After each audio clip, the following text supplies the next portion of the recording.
My name is Erin Kavanagh. I am the um, managing partner of the Stream expansion team of the Casa Group. What is Stream? Stream is the short-term rental, education, acquisition, and management arm of our team. And I have a friend of mine here from the Knoxville area. He covers the Smoky Mountains as far as our local short-term rental expert, Mr. Vernon Coram. So today we're just going to get started with a very basic conversation as to why short-term rentals, basic laws and things to consider while you're getting started in your real estate endeavors and investments into short-term rentals. There's lots of opportunity there. So it's just real quick, Vernon, give us a little 30-second elevator speech. Tell everybody who you are. Okay, again, as he said, we're good friends. We are in the same market. We're in the same business, different markets, but we have a lot of things that are comparable. I am a person who's developed a 360-degree hospitality ecosystem. We do everything from market manage to monetize people's short-term rentals. Of course, I'm a residential agent as well, but my primary focus is to focus on short-term rentals. And we have a really big market up here. We have over 12 million people visit the Smoky Mountains every year. So it's a very, very hot market for short-term rentals and vacation rentals in our area. Cool, cool. So Vernon, just real quick, and I'm going to answer the question for the Shenandoah Valley, but you mentioned 12 million people to that Smoky Mountain area. What is the draw? The draw is we have a lot of attractions. We actually have three different, I think, type of guest avatars that attend that show up to our area. We have the nature seeker or the adventure seeker that go out and just want to hike and do the trails and go hang out by the creek. Then we Yep. have sort of more the people that like to come and hang out like on a strip, sort of like a Branson, Missouri. We've got the Pigeon Forge where you've got go karts, you've got all kinds of car attractions, you've got you know mini golf and all that. And then you've got Gatlinburg, which has some seasonal ski snowing, snowboarding, and things like that. It's more of a walkable town. So if you stay near that area, it's more of a walkable area. So really, Sevier County, it's a very large area. Most people don't realize how big it is until they come there to stay. But our draw really for the guest is, there's all kinds of different things to do. There's lakes nearby as well. For an investor in our market, for an investor, it's a great when you've got the right STR in the right spot, you've got a very good producing asset in the long Yeah. term. You got long term growth with it as well. But it can be a place where people do a vacation rental lifestyle. They build out the Vodacy method of it becomes a lifestyle asset for people. And got lots of doctors and attorneys that need the W-2, to the Tax tax deductions and benefits, everything. right? So Sure. not only do you have a great property to come to when you want to enjoy it, but you're getting benefits of tax breaks as well. So we have a lot of that goes on in our market. Yeah, so similar to us here in the Shenandoah Valley, we are, and I will call the Smokies a regional market as well, right? So Mhm. Right. people are capable of flying into the area for sure, but more importantly, it's a drivable, right? Mhm. So the Shenandoah Valley is basically 2 hours to the west of Washington, D.C. We have 2 million visitors to our Shenandoah National Forest or Park, similar to, Smoky Mountain National Park, right? So, Mhm. Right. the regional aspect of this, where it's drive in, spend a weekend, whatever that is. Very easy for people to get in and out of. So in our area, we have over 2 million visitors to the National Forest. We have the Shenandoah River that a lot of people go kayaking and tubing and all of that on. And a lot of it is weekenders, just Mhm. couples retreats, 2 beds, 3 beds, small family situations. There are a few ski resorts, Massanutten and Bryce Resort come to mind. Not to mention that the stuff that's further west in West Virginia, like Snowshoe and things like Mhm. that. But we are what we consider a regional market, drive in, very easy to get to, and enjoy your weekends in that direction. So there's lots of different ways to invest in short-term rentals. There's lots of different markets to consider. Some of the other ones, so as far as getting started into short-term rentals, Vernon and I both deal with first-time investors in the short-term rental space, is identifying the type of market that you really are interested in. Now, Mhm. we cover similar markets with that, but there are other markets like cities, right? So, Mhm. Vernon, I'm going to bring up Nashville, right? Mhm. You're in Tennessee. Give me the scoop, what you know about Mhm. Nashville. Yeah, Nashville has some regulations in place. I can probably bring it a little closer to home. I know Nashville's a really nice place to invest as well. One of my good friends over there, he has over 300 doors that he manages over there in short term and midterm rental space. Very good for that because you've got the Titans, you've got the big city atmosphere, but you've also got an opportunity for people that they're doing concerts all the time. They've got something's always going on in Nashville. Same here in Yeah. Knoxville, Tennessee. It's a great short-term and midterm rental market. Inside the city limits, you have to have specific kind of permitting, but there's a lot of people that come here for UT football games. They come here for we've got Pilot Corporation, we've got some larger companies that are here. We used to have big HGTV thing here. We had a lot of stuff, so we have a really good market for the short-term rentals here for people that are either relocating or coming here for a temporary stay. We got the Body Farm for UT. We used to have a lot of police officers and things stay with us for a long time. They are doing that, Cool. doing Cool. training and things. So a lot of markets are good for short-term rentals, but Nashville being a great one, Knoxville being a good one as well. Yeah, so those are two. So we're talking. So we have regional markets where you're driving Mm-hmm. in, you're in the woods on a lake, something like that. You've got cities, Nashville, Mm-hmm. Knoxville. You can't go to New York City anymore and get an Airbnb because the politicians there kind of Mm-hmm. put the kibosh on that. But Mm-hmm. there's other cities that you can consider. Then there's, to me, the destinations, the Mm-hmm. um, Orlando, for example, Mm-hmm. comes to mind. And, with Orlando, that's a destination you're going to obviously go in there for a specific reason. You're going to visit Disney, you're going to visit Universal Studios, things like that. Obviously, it's in Florida, right? So Mm-hmm. there's that type of market. And then lastly is the beach markets, right? So there's condos and individual units on the beach, but your markets are more lucrative during the summer and then Mm-hmm. not as lucrative over the winter. So you're certainly going to have to spread your cash out over those periods of time. So when you're considering buying your first short-term rental or any investment like that, look at the markets, right? And so the first thing Mm-hmm. that I always say is, what do you guys like to do? Right? Like, what is your ideal vacation? So for me, I enjoy being in the woods. That's my favorite place. It's kind of peaceful, it's quiet. And then I vacation at the beach. So Mm-hmm. having a stay at the beach through somebody else's Airbnb is something for me. Having an investment in the mountains is what I consider better for me because it's closer to my home, something like that. So when you're first thinking about buying an Airbnb or short-term rental of any kind, is it going to be used? How are you going Mm-hmm. to use it? And you know, what does your family really enjoy so that you can have some fun with that as well, right? Because it is, Mm-hmm. like you mentioned, a lifestyle asset. Um, so let me pull up our slides here, see if there's anything that we can discuss off of this real quick. Um, hold on 1 second. All right. See my screen? We got our little meet our hosts going on here, right? Okay. So, understanding the why. So, when you're first talking to an investor that's interested in this thing, Vernon, what are the two or three things that you talk to them about? Because it is a different type of real estate investment. It's not as passive as most would think. Sure, absolutely. Yeah, the beginnings of this is, they require active hospitality. They have to have a good revenue strategy, and they have to have systemized operations. For me, I always go back to what's their motivation, because Sure. if I'm asking an investor about their motivation, oftentimes it could be any number of things. There's people that actually want to take on a property so it can actually lose money, or not lose money, but at least they're playing a tax strategy game. It Yeah. also has to have a very good revenue strategy that goes along with it. You have to sit down, and a lot of people think they can set up price labs and set it and forget it.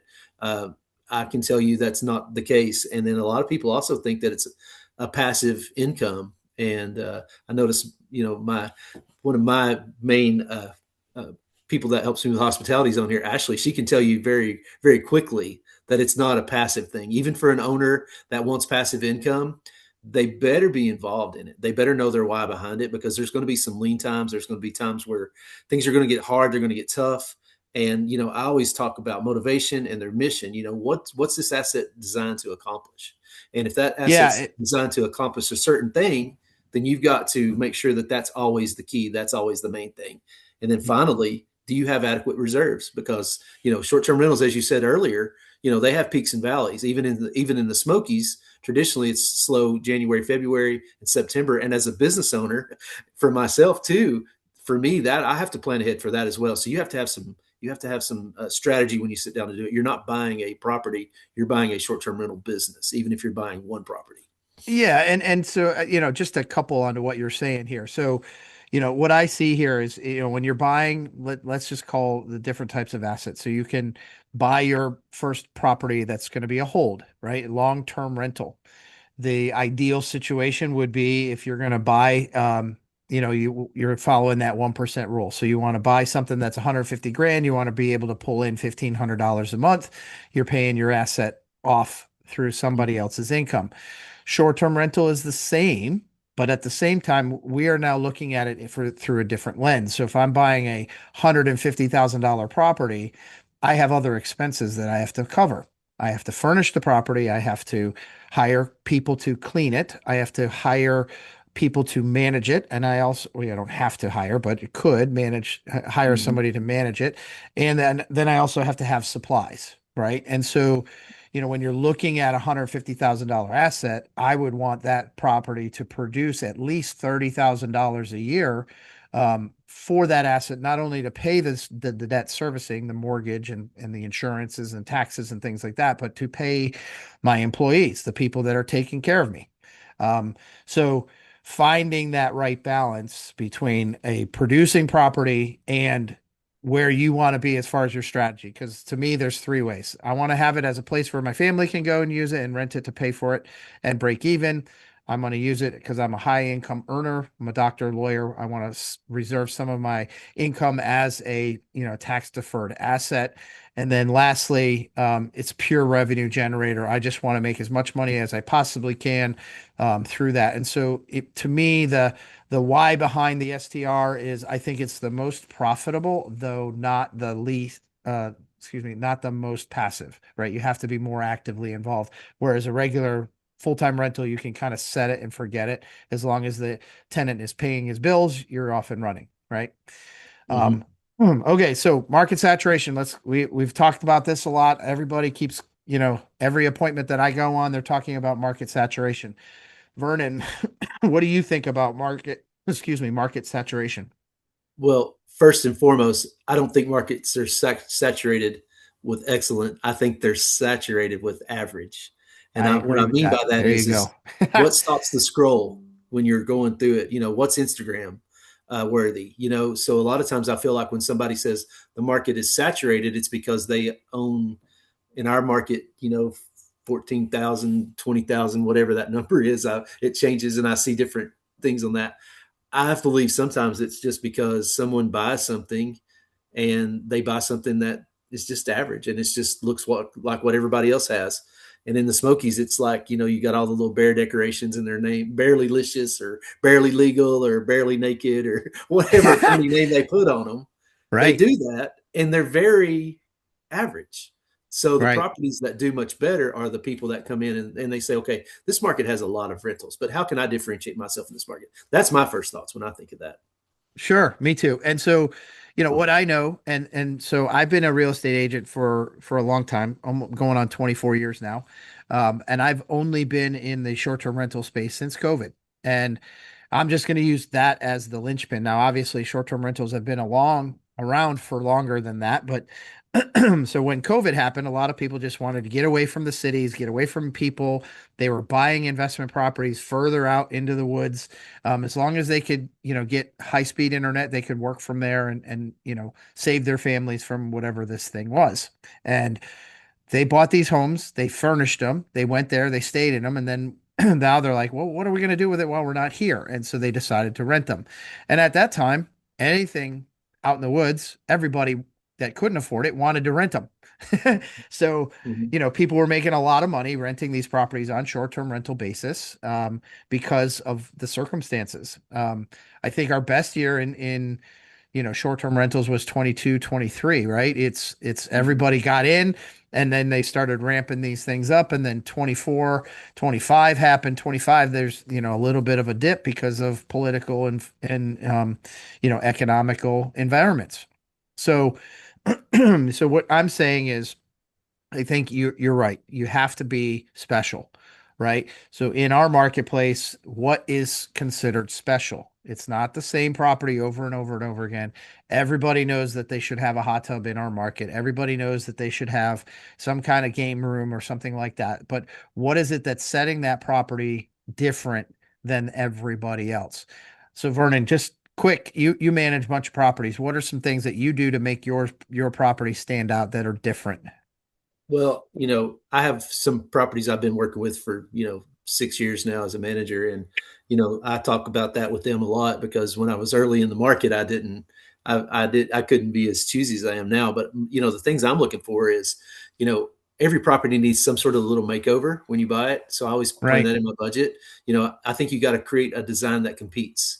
And I think that is the way the bedrooms are configured. I know we have properties in the Smokies where they've built these. You walk in the front door and you've got this big, massive area. They've got a kitchen, dining area, and a living space above it. It's a big game room with a sleeping for teenagers. But then you've got to go down these circle stairs all the way down. And grandma, grandpa want to come with you. There's no master on the main level. There's things that inhibit that. I think there's also underserved guests niches or avatars. I think sometimes in markets everyone just thinks that everybody's coming there to do the same thing, and they're Right. not. And again, I think that's where we have to sit down with the investor and say to them, okay, what, not only what's your motivation, but who are you trying to market to? Because a lot of times I think in these markets of saturation, it's because they're trying to market to everybody else that everybody else is, and that becomes a discount war. And they don't Yeah. market to the right people. And Madeline Blum is the same as I do. She has an incredible property that's like a little one bedroom honeymoon kind of deal. And she's got robes there and she's got all this cool stuff. That thing stays rented all the time. You put it Right. up to the one next door down the street from her that doesn't put all that thought and care and attention into it. Guess what? It's not going to be rented as much. And Sure. so my properties, I'm always looking for, experience forward properties as well. I begin with the end in mind, as Stephen Covey used to say. I begin with the guest and the end in mind. So I look at it from a standpoint of, okay, if I got to drive there, it's on a crazy mountain road and it's up the hill. I had a property that had a terrible driveway on it. And people just don't think about something as simple as not being able to park in a driveway as being a problem. It depends on your guest avatar, but it also depends upon who's underserved in that market right now. So Yeah. if there's a place for some people to go and say, hey, high end luxury pool cabins with one bedroom, one bath, pool, hot tub, sauna, whatever.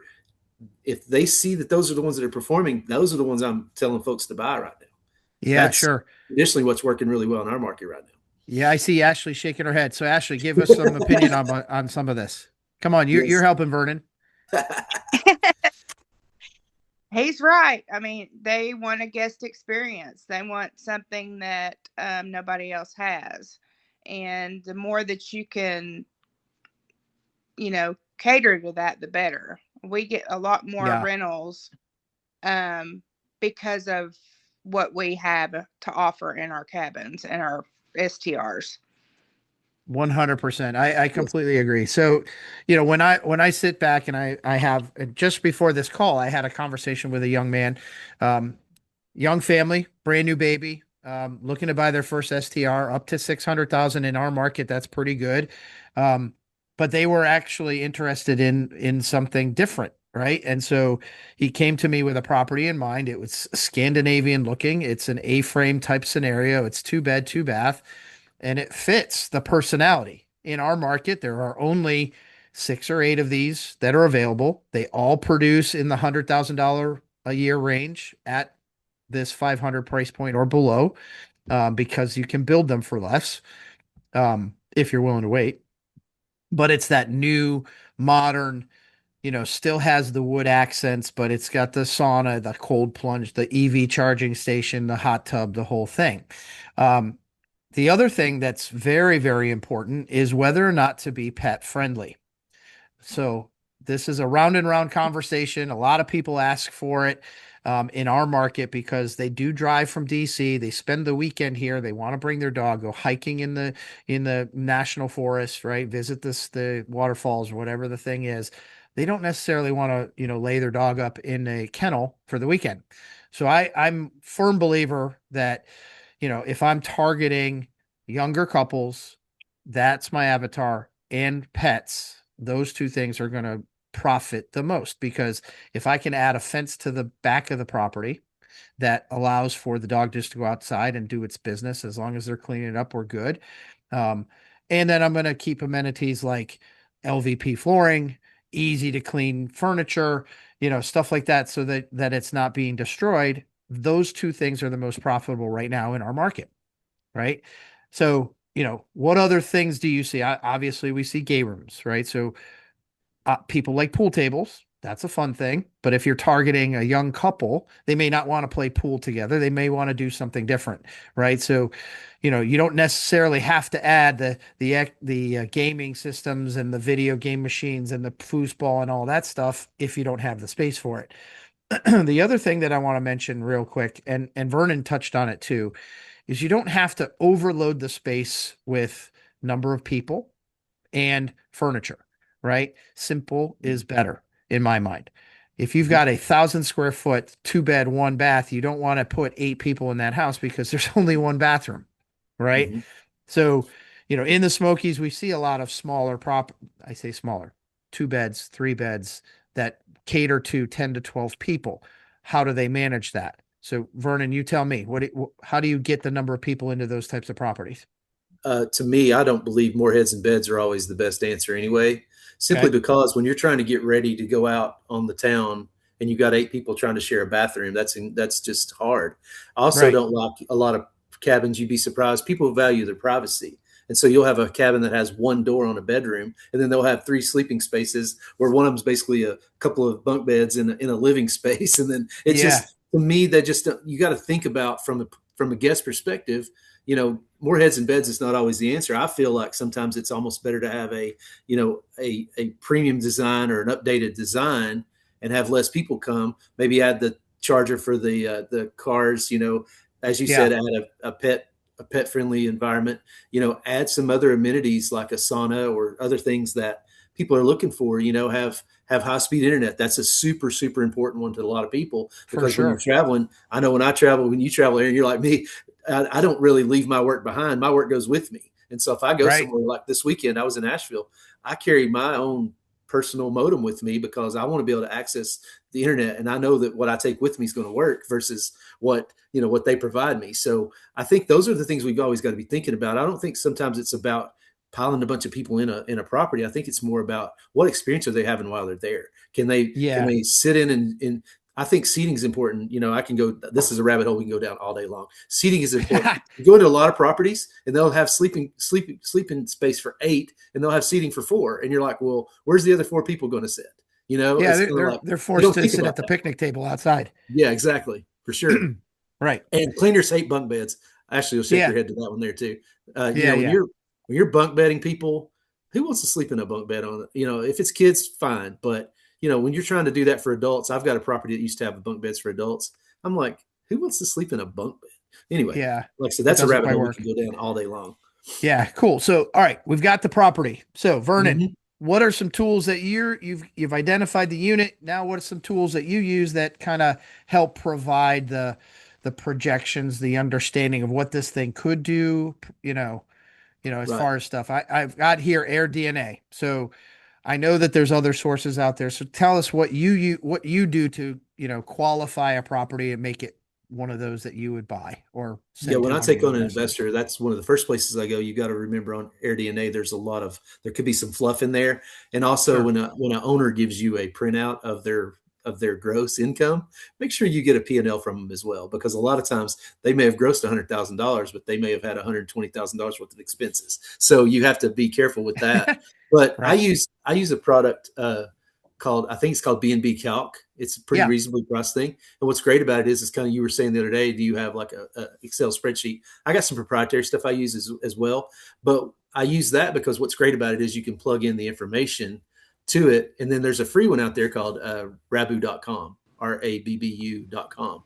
And Yeah. all of those will give you an idea. But I think the only way you can do it is get a qualified professional to go out with you, someone to go out and make sure that they go look at it, because there's so many properties out there that look good on paper. I had one the other day, the lady sent me out too. She was like, please go look. I'm going to have you help me set up my self-management, everything. And I had managed one 2 doors down from it. And I knew the area very well. And I was like, well, that one didn't perform very well. And then I got there and it was like, you look at the pictures versus the property. And it's like, this lady was getting ready to buy this as a sub-2 and got a really good deal down and owner financing, but she was going to buy it without having anybody look at it. And I went and walked it. I was in it for 5 minutes and I basically sent her pictures and I was like, this looks nothing like the photos. So I Yeah. think data-driven investing is super important, but I think you've got to have the human element as well. Somebody to go look at it that knows what they're looking for. Yeah, and I find the same thing over here. So a lot of our investor clients come from anywhere in the United States, right? They're looking at several different markets. I have people looking in the Smokies, I have people looking in Tampa, I have people looking in, Broken Bow, Oklahoma, and all the keywords, Bozeman, Montana, Mm-hmm. and stuff like that. And we find agents in those markets to help us out and we send referrals and things like that. But the investor may be, for example, live in North Carolina and they want to buy a property here in Virginia. They don't know anything about the market. They don't know Mm-hmm. anything about the properties. And so they would rely on an agent like you or myself that's knowledgeable in the short-term rental space to figure out if this is a good investment. And so, like you said, I go to the property, we take video, take pictures, we drop them into Google Drive, we drop opinions on them as we're walking through with those videos so that they can see. And then if that property is currently performing, is it already on some of the platforms? We're sending the link to that because what's important to me is what other people are saying as well. So those Mm-hmm. reviews on those previous Yes. listings are very, very important. So you can kind of, sidestep some of the problems. If you say, hey, the hot tub is dirty every time the guest makes a remark, we all already know that we've got to work on that piece of it right before we launch again, if this is the property you want. Right. So, for us, we have, a ton of buyers looking at a lot of different properties. There are a lot of cases where I'm sending the same property to multiple people. Mm-hmm. And we have to tread through this game very lightly because, you know, as a professional in this business, we're only sending the top performing units or ones that we think can perform very well. Mm-hmm. So it really makes a difference. Absolutely. So let's touch on this real quick. So we've got some rules, liabilities, not just here in Virginia, but everywhere. So Vernon, when you're out there, are there, what do you look for when you're first getting started? Rules, regs, HOAs, tell me the scoop. How do you get that started? Mm-hmm. Yeah, it's funny because in town we have some properties that are they're in Knoxville that are okay to do short-term rentals, but the HOA will override you.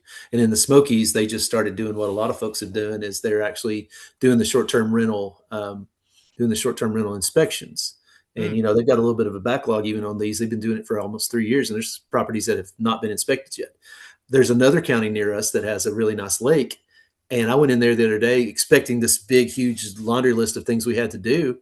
They're like, well, you pay the $250 and then you just write down what you've done and take a picture of where the items are in the property. And I'm like, so this is basically a land grab. So in some yeah. cases, there's a lot of legal requirements, and in others, it's just they're trying to add some revenue to their county budgets or whatever. So Yeah. in our market, it really depends on the market, and I'm sure Virginia's the same way. There are certain things some requirements that you have to have, and I try to stay in my lane on that. So that would be all I would say is just make sure you research the area. I've had people buy properties inside of the city of Knoxville, and they've ended up not making it to closing table. They're trying to buy one, and some of them don't make it to closing table because they didn't check with me or a guy like yourself to see if Yeah. it's even permitted properly, and the realtor doesn't know anything about it. All they're trying to do is make a sale, and by the end of the day, it's like, well, if you had called me first, I would have showed you 20 or 30 other great properties that are Yeah. permitted for short-term rentals. So that's the thing with the regulations. I think you just have to stay on top of it. And again, it's not a passive thing. You've got to do your own research. I think do your Yeah, own for due sure. diligence. I actually, Vernon, in our area, we have a lot of things called not homeowners associations, but they call Hmm. them property owners associations, and it's more related to road maintenance and other things like snow removal, and because they're dirt roads, sometimes they have to be taken care of. And Hmm. in this one scenario, it was a $700,000 property. It was perfect right along the Shenandoah River. It actually had a swimming pool. It already had a basketball court. I mean, this thing was prime and ready to go. 5 beds, was going to, we had it projected out at 150, 160K at a $700,000 property. We were on target, right? At the last second, the day of the expiration of the homeowners association documents, the homeowner president sent us an email, said we need to speak to the buyer. We want to make sure that they have their information given to us so we can collect their fees. So I gave that information to the buyer, and he called the president, and the president said, we don't want those stinking short-term rentals in our neighborhood. We've run Hmm. some people out of here, right? Hmm. Now, the interesting part was the HOA documents had nothing to say about it. They were Right. built in the 70s and 80s. There weren't short-term rentals back then. There were no reasons to have that in their descriptions. So even if there is an HOA that doesn't have anything in there, you have to make sure that the people around you actually are interested in having something like that. Um, Hmm. in Warren County, which is one of the more prominent areas of our area because it's right off Route 66, just an hour outside of DC. They have a 90-day permitting process that goes through the Board of Supervisors. There's actually 3 court hearings. They have public notices posted for 30 days, and they allow for your neighbors to come and complain. And if they don't want it and it gets complaints enough, then they will turn you down. Now, the interesting part is you can't run a short-term rental unless you have the permit. You also can't apply for the permit unless you own the house. So it's a pretty big catch 22, right? Hmm. So having a specific knowledge of what's going to work and what's not, and having a relationship with those people also makes a difference. Hmm. Over here on the left, we have some information about insurance. This is a very tight conversation because it truly depends on who your service provider is, where the property is located, and certain amenities that you have in there, right? Um, I tell people some of these properties that we have wood burning fireplaces. That's probably a no-go to a lot of insurance companies, right? Allowing guests to burn wood in the fireplace, right? You go to some of these hotels in the Poconos and stuff, they give you a flame log. Basically, that's all you can burn. No wood per se. You just drop the flame log in there and you get a little ambiance. Other than that, most of the time it's a propane switch. You turn it on and it goes, right? Or something electric and it looks pretty. Um, Bodily damage. So, there's if you're having things like swimming pools and hot tubs and other things, you have to make sure you have enough coverage in case somebody gets hurt, you know? So, do you have a few insurance providers that you work with specifically that kind of help that there, Vern? I sure do. I have someone in Johnson City. It's in the East Tennessee area, and his name is Brandon Pierce, and he is a really good guy because that's his. He really has built his business around short-term rentals. So Yeah. I use him a lot. I've got others that I recommend as well. But with mitigation, risk mitigation, I mean, you cannot do too much to cover your rear end on that. I feel Yeah, like for that is sure. a, I man, even now with my business, I upped all of my minimums last year because we had the fires back in 2016, and so uh, Sevier County really has a lot of restrictions in place, local burning bans and things like that. And so, I was talking to a couple of my owners, and I was like, you need to probably go check that out because we had a scare a couple, last year or so, with some fires again, and we just had one of our biggest attractions, Skyline Ranch, burned down last week, Yeah, I and saw that. Oh my God. literally Yeah. just around there it's just such a huge risk factor that you better be covered for it. And then we had somebody that had a hot tub that basically fell off of a fall off of a deck, or the deck fell. And Wow. Okay. that was like 2 years ago or whatever, and you can imagine what kind of a lawsuit that goes along with that. So I don't think you can ever over prepare for that at all. Yeah, for sure. Yeah, and a lot of people say, well, I want to have the hot tub or whatever on the deck as the convenience, especially if you have a view, you want to sit out there on the hot in the hot tub looking at the view and all that stuff. You know, Hmm. I'm constantly telling people I would much rather see this on a concrete pad if you have space for it in a different spot specifically so that you're not on the deck. Because once you add a 2,000 pound hot tub, maybe Mhm. 1,500 pound hot tub, and then 35,000 gallons of water, you're going to be into, 2 or 3 tons of extra weight on that deck. And it could be you have 10 or 12 people out there plus the hot tub. Now you have a problem, right? Mhm. Like you said, a lot of the areas that we are in, we're in the same situation. We haven't had as many forest fires as you guys in the recent years, but that's a big concern. So there are a lot of areas that when you buy that property and it doesn't have a fire pit yet, I'm recommending to people that the slow and easiest cost thing would be to get a smaller one, propane on the Mhm. deck. I know it's not the most ambiance scenario, but it's certainly better than not having one at all or spending $10,000 to have one built out, because sometimes that's what they cost. You need to have, Mhm. 10 to 12 foot around circumstance, pea gravel and all that. So it's that, contained, plus the fire pit with a screen on top so that it doesn't get out of control. Yes. When there's guests there and, they start getting to, drinking and doing other things that, they shouldn't be doing, then things get out of control and it can be really bad. So one other thing just to think about, and it brought up, something that you said is parking, right? So, in a lot of these areas, if they're rural and they're steep, right, you have parking that's going to kind of be on a slope or whatever. People can slip and fall. You got to have snow removal services. There's a lot of different things to consider when you're doing that. So that brings up this next piece, the operations, the risk factor. So, we as operators, we as sales reps of these types of properties, we are constantly looking for things that are going to, be risks that we need to mitigate prior to going on the market as far as a short-term rental is concerned. So, Vernon, give us a few that some people may not consider. Well, I know on startup costs for me, I call it the B&B tax, bulbs and batteries. Yeah. It's the simplest thing that no one thinks about. But you walk in Yep. some of our luxury cabins and they've got like 35 or 40 bulbs in them, and then you've got all the different remotes and things. We had a property that had so many different lights and bulbs and batteries in it. And I mean, just that expense alone is something most people don't think about. Most people Sure. don't think about deferred maintenance. Uh, Pretty much every property I walk that has not been well maintained and well cared for, you've got some sort of deferred maintenance, whether it's, painting or, refinishing decks or going in and upgrading furniture and furnishings and, just the cost of linens and, comforters. This is where we live every day. We're getting ready to onboard a brand new one. That's part of what we're doing right now. But I think we have three levels of management. We have DIY done with you, which is basically co-hosting, and then we have a done for you program, which is full end-to-end management. And what I Yeah. found is that the average person doesn't understand that you got to have 24-hour guest responsiveness. You got to have a reliable cleaning team and handyman. And if you don't have those two items right there, you may as well go ahead and just start calling it a day, because the first thing that happens is 2 o'clock in the morning, somebody's locked out. Somebody needs to Yeah, help answer that question at some point.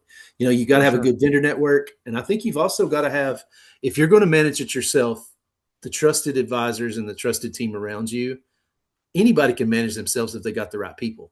And I tell people this all the time. I'm in management, and I will encourage some people to manage for themselves from time to time if they feel Yeah. like they can handle it. But again, if you just try to do it without trying to get people that know what they're talking about, then you're just going to be behind the eight ball. So in my opinion, you're managing a guest experience, you better be good at that, because there's going to be guests that test you, discount seekers. You're going to have guests that Yeah. sends you a laundry list of things that are wrong when you know damn well it wasn't.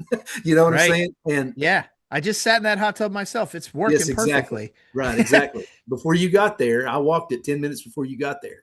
And so anyway, I feel like that is the risk factors of basically when you're talking about self-management and startup cost. There's so many things that go into that people Yeah. don't even think about. I mean, it could be Yeah. I think we spent what, $7,000, I believe, Ashley, if I remember correctly. We spent about $7,000 on a setup on one not too long ago. Yes. After it's all said and done, if and that wasn't even putting everything in one. That was just, the linens and all that stuff. So get a designer come in, that's even more money. For sure. Yeah, I think, when people are thinking about daily operations and risks, right? I'm trying to mitigate as many as I can while they're asking the questions out front. So, you brought up people.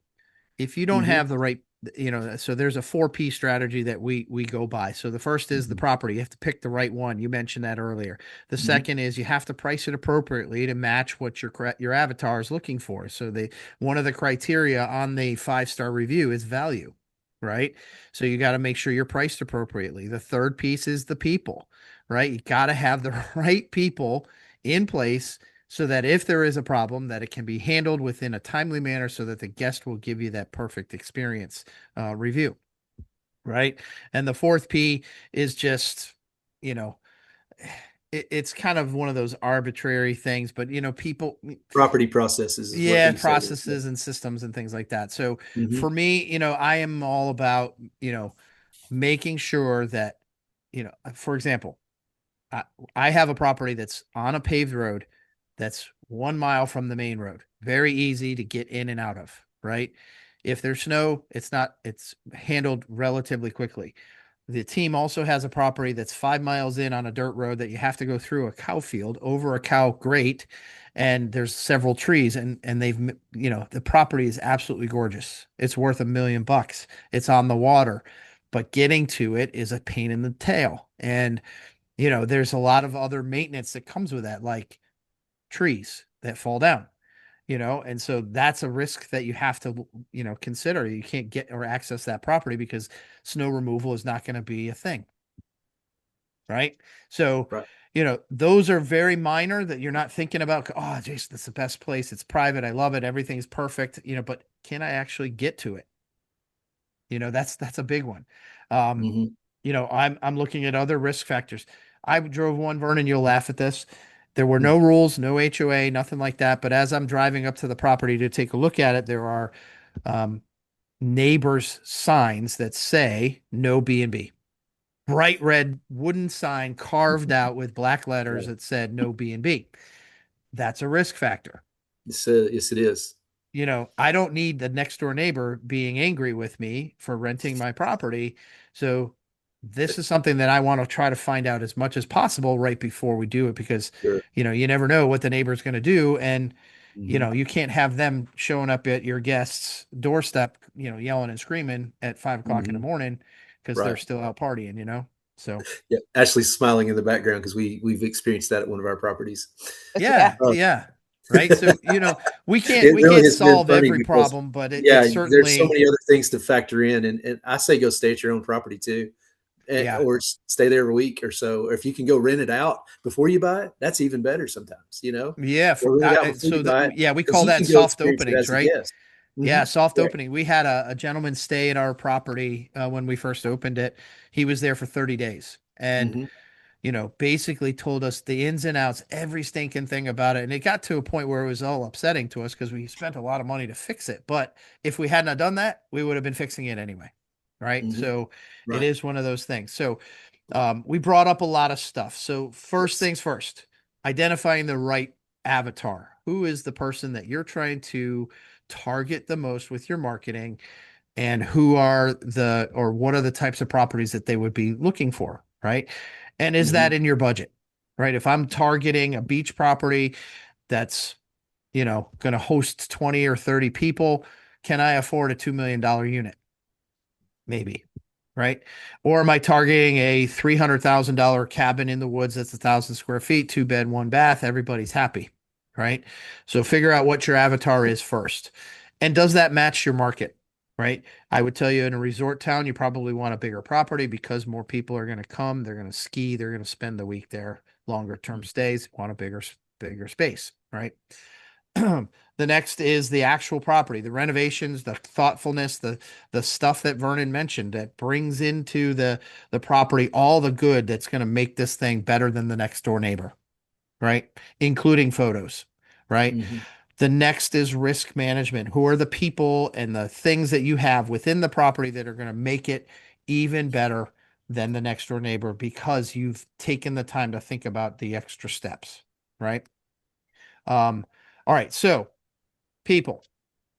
It's 146. We got 14 minutes to kind of answer questions. Throw anything at us. Vernon, myself, Ashley seems like she's on board. She's probably the one that would answer the questions the best because she's in the front lines of managing these things, right? So, Mhm. you know, anybody got any questions? We're here to help.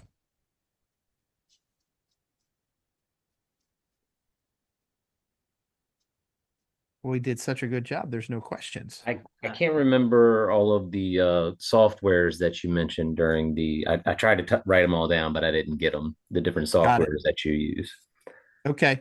So there's three layers to this, right? So the first piece to me is the projections scenarios. So Vernon mentioned B&B Calc. That one's going to give you a spreadsheet so you can plug in the property price, the renovation costs, your interest rates, your mortgage payments, all those things, and then expenses so that it'll kick out, basic costs and things like that. Then there's a tool called AirDNA, and it's airdna.co. It's a paid for service, but it can give you basic projections, and it uses comparisons of other Airbnbs in that market right around you. Okay. It'll also give you projections as to what performs best, right? So if you go to airdna.co right now and you can pull up, it says Shenandoah or Shenandoah Valley, Virginia, we're ranked 95 out of 100. But what does that mean? Right. So to me, that means we're a really good market. But if you look at the individual markets within, some of them are still 95 rated, but they're only 50% occupied. So you got to determine that's the thing. The third one that he mentioned was Rabu, which is another projection tool, rabbu.com. There's another one that I've used before. It's another paid for. It's called mashvisor.com. And then last but not least, if you're the best short-term rental specialist in the marketplace, you're targeting what I call the enemy method. I'm going to Airbnb in the area. I'm matching up the properties. I'm looking at their average nightly rates. I'm using AirDNA. I'm combining all this into a spreadsheet and say, here's what I think, right? And then the last piece would be the tool that's most important. It's a dynamic pricing tool called Price Labs. Now, if you're just getting started, that's all the very basic stuff that you need. I think you could add to it other things like Hospitable, Lodgify, Guesty. Those are what we call property management software, right? PMS services. And if you have desire to be on more than one platform, they connect the calendar so that if they book on booking.com, they take it off of Airbnb for that scheduled time, right? That's another expense we didn't talk about earlier. Yeah, As a 30 to property 40 bucks a management company, month I have almost or more. $4,000 a month in expenses for software. Most people don't know that when they go into business with me, and it's always a shock to someone when they say, "Well, we didn't get any bookings this month," and I say, "Well, you know what? I didn't either." And we've done when you do the you've got all these tools and you know how to use them. And as a matter of fact, I'm a part. The folks from Jetstream Hospitality. They have people that help me with a lot. I'm an advisor for them, an investor in their company. They've helped me with a lot of things. The thing about it is sometimes you just have to be able to take the good with the bad, and you may book out people when their budget is tight and when their time is like, I've got to be able to pay this mortgage. You should help me do that. And I'm always like, okay, I'm going to put it on Airbnb. I'm going to put it on booking.com. I'm going to put it on Verbo. I'm going to put it on, Google. We're going to do it on social media. We'll do a plug here and there. And you put all of it out there and it still doesn't book and your pricing is low. Then sometimes it's just a market telling you, hey, it's just, there's just times when you just don't book. And as a business owner, that is the toughest conversation I have with owners, and especially with the rescue properties that I talk to. People that call you and they say, well, it's my manager's fault. It's my marketing. It's this. And there's any number of things that they'll blame it on. And then I go back to them and I say, looking at your reviews, looking at everything, your property's nice and whatever. And then I go to some, they're just trash. And it's like, well, this is super easy. I can show you from the bottom up. I have an acronym that we follow with the rescue: reputation and reviews. I won't go into all the details there, but what happens a lot of times is that, there's plenty of blame to go around. but there's also Sure. these tools that are available to us that when we use them properly and we sit down and we spend our energy and time doing it, sometimes and that's the thing I was going to end with in just a minute, is that sometimes you have to be able to fill those gaps. So when you're buying a short-term rental, if a property has not performed in the past, it may not perform in the future. Past production and performance doesn't dictate what's going to happen in the future, because Yeah, with the Vernon, economy the way it is, the way that's the things are most going on. important thing you've said all Right. day, right? Right. This is an operator's business. I Mm-hmm. could have the best property and not perform, and then you buy it, and all of a sudden it's cranking out 250 grand a year, you know, and Mm-hmm. you're richer than the richest, right? So Mm-hmm. it's Right. an operator's game for sure. Mm-hmm. There's other things that to consider here too. So we mentioned all those software. Did that answer your question, sir? Sorry. Yeah. Yes. Thank you. Okay. Appreciate that. And we can, this is recorded, and if you need, just send me a note. I can send you a list of If you want to other private tools. message me, I can tell you some of the ones Yeah, out there that you can use. If you want to private right. message me, or Okay. they've got my stuff there. I don't care to help with that. Perfect. Not everything's transactional for me. Some things are transformative, and I want to Yeah. make sure that The other you get thing the that I want you information to you need. think about too, is what's happening in the marketplace itself, right? So this past year, Airbnb came up with a certain date. And if you're not using Airbnb tools, because Airbnb has their own pricing strategy tool within it, if you're not using those tools, you're charged now 15% of the booking fee that comes directly, not from the bot, from the guest, it comes directly from the owner. And Mhm. so what we found is a lot of guests are now looking at Airbnb because the costs are going up. The operator is raising the price to match that 15%, right? And so the guest now is sneaky. That's just the way they are. Everybody wants to save a dollar. So they're going to find the property on Airbnb, and then they're going to Google the address. And if you're on multiple platforms, they're going to go to the one that's the cheapest. And sometimes people do not even have a direct booking channel. And so when I mentioned to you sites like Hospitable, this is a property management tool. Even if you have one property, it's worth it to have that because you can combine the calendars and then have its own direct booking capability for 30 or 50 bucks a month, right? Relatively cheap. Then you could say, okay, now I'm going to create a social media plan. I'm going to post 3 or 4 times a day. I'm going to send out Facebook ads, and I'm going to generate opportunities on my own, because if Airbnb decides that they're going to change their rates and I don't want to be on their platform, though they're the best place, how my business is now out of business, right? Mhm. So having control of your own data and your own property is a very important thing to a lot of people, especially in times like these when things are changing rapidly. So, um, by the way, each platform is different. Airbnb might have the best customer service. Some would argue that. But if you go over to booking.com, they're terrible. Just straight up Mhm. terrible. You don't Sure. get a direct person. You get an AI generated bot that never answers any of the questions. It's terrible. However, a lot of guests come from booking.com. Then there's other sources like Google Direct and things like that. So it's just dependent on where you want to place that property. And I would say be on as many platforms as you possibly can, but then you have to connect the calendar somewhere. And that's Mhm. why those PMS services are important. It's done through a good channel manager. Yeah. Sherry was. This looks like we have another question there. I think I know who Sherry is, but Go ahead, we Sherry. she was asking how do we market STRs, and that's on several levels. And I'll get your opinion in just a minute. I mean, the OTAs, the online travel agencies, the Airbnbs, Booking.com, Wimstay. There's thousands of them out there, and as you said, some of them are very good, some of them are very bad. Some of them, if you've got a problem, you may as well be talking to a wall. If you want to get a review removed off of them, Airbnb has gone to the new rule where everything is done with a bot, and if you can have all the documentation in the world and not going to remove the bad review. So what I tell people with marketing is that I don't have the bandwidth to buy Super Bowl ads. Neither do you. Probably no one on this call can buy a Super Bowl ad like Booking.com, Verbo, all the different companies that are out there talking, all the time, Expedia. So that's why we have to go there. And so that fee that we pay to them is for marketing and branding. And 15% sounds like a lot of money, but if I sat down and look at my ad budget and I needed to get in front of millions of people, how am I going to get in front of millions of people with SEO and all that? I don't have the bandwidth to do that. So the best marketing I found is just using social media. Like me, it's a free, it's a freebie. You can use Facebook or whatever.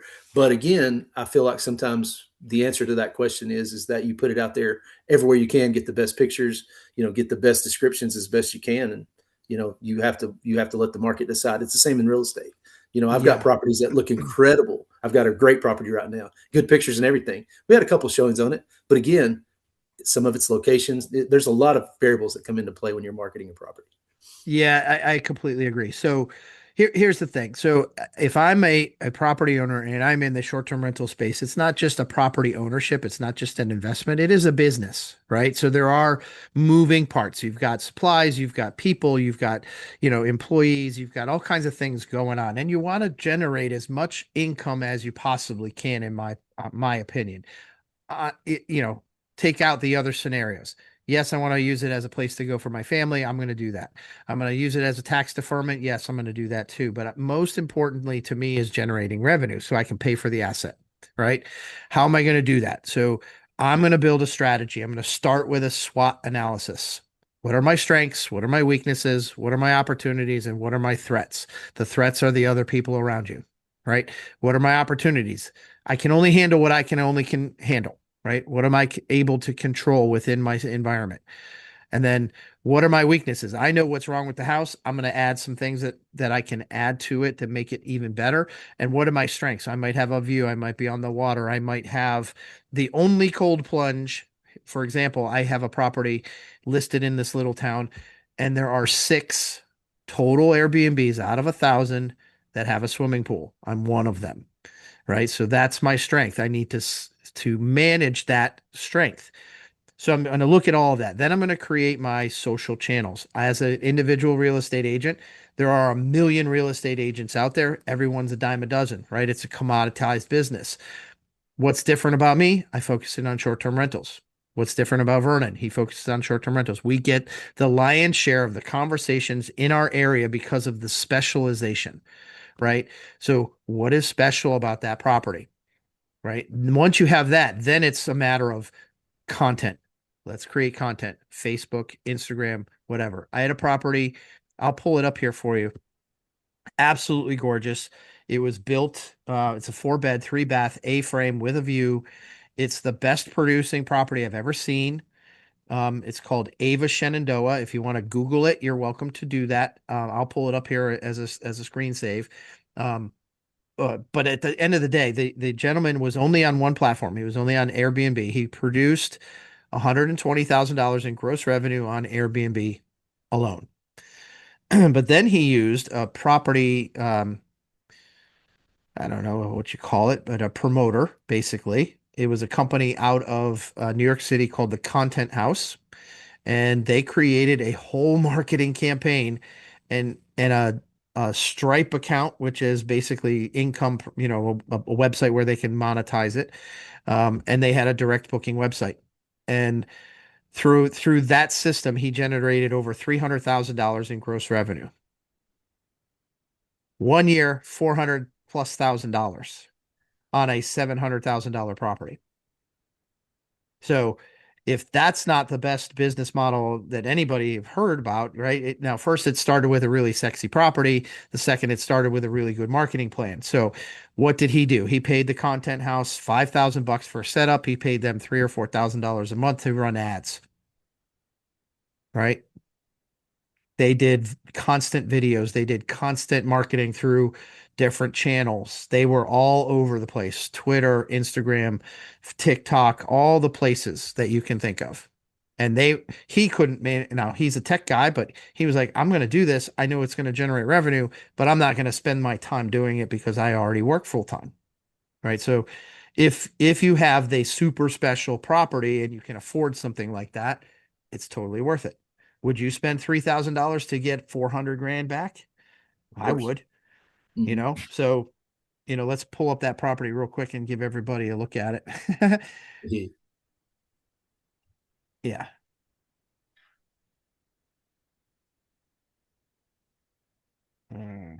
Here we go.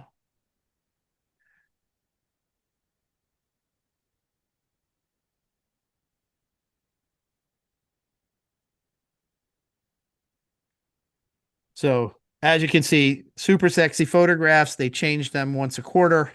So when it's snowing, it's this. When the leaves are out, they change it. You know, they have summertime stuff and all of that in here. 4.98, 133 reviews, right? Property is absolutely gorgeous. You can see his calendar is pretty stupid, right? Insane. So I just sold this property back in October. This gentleman, you know, built it for like 700,000. I just sold it for 2.1 million based on his revenue. So, you know, if that's the game, you're trying to get in and get out, right? Let's maximize the opportunity and let's do the ads and see what we can pull out of it. So, Sure. questions, other questions, anybody? So one more point to that. We have a CRM we use as well. Previous guest, Oh, good we point. do newsletters. There's all kinds of things we do. So it's Good it's point. always, it's really, it's a lot of work. It really is. And you put a lot of energy into it, and you just, sometimes marketing is its own baby. You just have to find what, again, the avatar that you're trying to market to. And we're building out staycating.com to be a content driven site.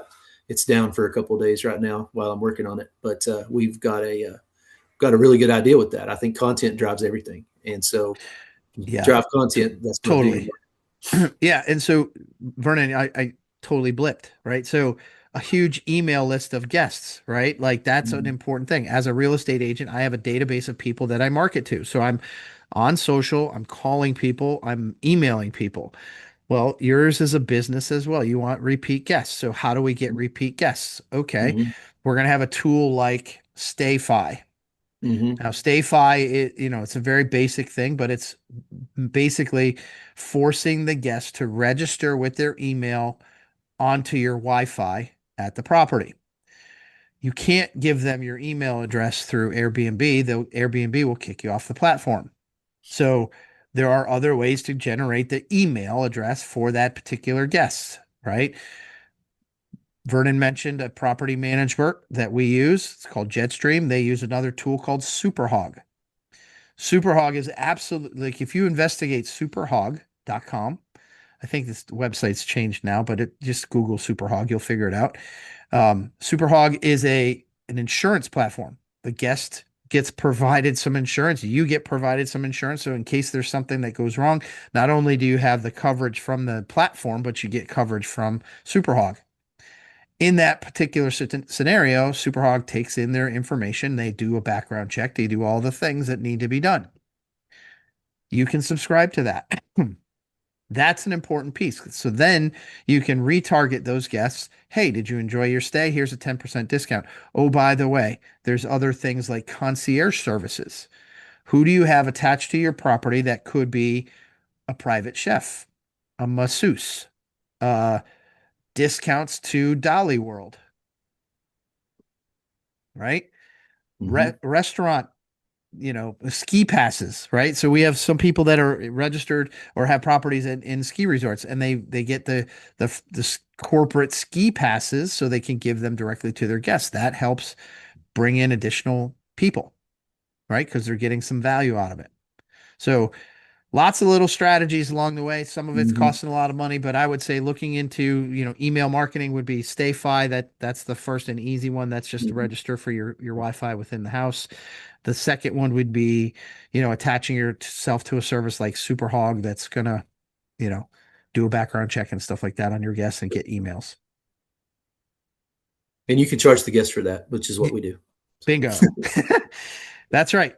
Yeah. So if you have premium services, like, for example, I had a guest that said, I'm coming for Valentine's Day. Can you spread roses around? I can do that. It's going to be an upcharge, but I have a florist that'll do it. And voila, I made a little bit of money on that. The florist obviously made money on it, and the guest was extremely happy, Mm-hmm. So Right. So 206. Yeah. Sorry, Girish here. So I've been investing, I have invested in a long-term rental so far. Yes, and sir. I wanted to get into short-term rental. So I've Okay. been researching. I'm from Media, Pennsylvania. So I wanted to see some markets around where I live, like Poconos or some beach areas like New Jersey or in Delaware. So are you guys, do you have any local experts in the area? Like your extended Yes. team? So after this Mhm. meeting, send me an email address. We'll put our contact information in there. I have a contact for you in the Poconos. I Mhm. don't have anyone specific in Jersey or in Delaware. Um, Mhm. what I will tell you is the Poconos are still and have been since the 70s some of the best places for vacationing. Similar to the Shenandoah Valley and the Smokies, it's a drive-in area. There's a lot of small lakes. It's in the woods. There's hot tubs. There's ski resorts. There's lots of little things that people can just get away. Um, Mhm. Very profitable. Price points are low. Pennsylvania taxes are low. If you're thinking Right. about New Jersey, look at the Mhm. property and see what the property taxes are. That might scare you away Mhm. a little bit. Okay. um, Okay. just saying. Yeah. I'm Yeah. not sure about Delaware, but a lot of those areas like Rehoboth, Mhm. Dewey Beach and stuff like that. Then there's Right. other opportunities like condos, for example. Right. So you're lower Okay. cost, but your management fees might be higher. So Actually, yeah. I Uh-huh. stayed at a property in Myrtle Beach. It was awesome. It was right on the water. It had every amenity. My wife and I had a great time. Um, and I called the owner, because this is what I do, right? I want to find Mhm. out. And I said, "What was your management fee?" Because we had a great experience. And they said, "Well, it's 40%." I was Oof, like, man. "We paid you $500 and you gave them half of the money." Right? Mhm. Mhm. So anyway, just be aware of some of the other things that come along with that. But for me, I would say Poconos is probably the best market. Now I'm biased because I like the woods. So depends on Right. you Right. and your family. Right. Sounds good. Yep. Thank you. Cool. All right, guys. Well, thank you for your time. There will be a video of this sent out to everybody. If you have other questions, feel free to reach out to Vernon and I. Vernon is in Tennessee. He can handle all of the markets down there pretty much. I'm in the Shenandoah Valley of Virginia, but I can handle a lot of different areas here. I have resources. I will find an agent. Actually, have one already in mind for you in the Poconos. Another really great market right now is the Finger Lakes of New York. Mhm. Although the taxes are a little bit higher up there as well. The Finger Lakes are great because they have a lot of wineries and the lakes are beautiful. So just going in that direction, I have a really great resource in Asheville. Obviously, we have the Smokies covered. Broken Bow, Oklahoma is another really great market that I'm hearing a lot about. Bozeman, Montana, although the property prices are more expensive. Um, yeah, I would stay away from places like Orlando, right? Price point is too high, and now you're competing against Disney, and I don't think you want to do that. Mhm. So, anybody got anything else? Okay. Well, thank you for your time. I appreciate all of you. Vernon, have a great afternoon. Ashley, thank you for your contributions. We appreciate you. And if there's any questions, feel free to reach out, but we'll send out this recording to everybody. Okay. Have a good afternoon.